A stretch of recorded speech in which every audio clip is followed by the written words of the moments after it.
Hi, I'm Chef Benz, and today we're going to be talking about some tips on your Thanksgiving pies.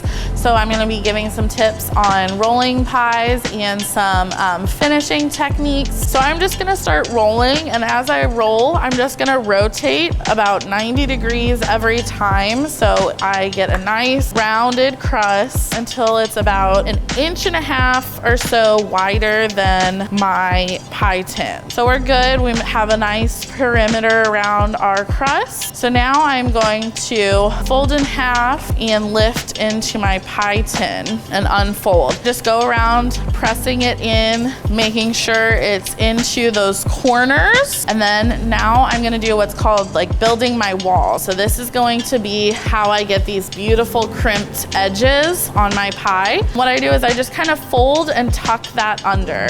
And while I'm doing that, I'm kind of pinching it together, forming a nice wall around there. This is just gonna reinforce my sides. And once I have that wall, I'm gonna do kind of a little crimping action. So 2 from the outside, pressing 1 into that. So then it gives that nice fluted edge. Go all the way around, over and over again. After I do this, I'm gonna set this in the freezer just to re-solidify that butter. So we're gonna have a nice frozen crust so that it holds its shape when we first put it in the oven.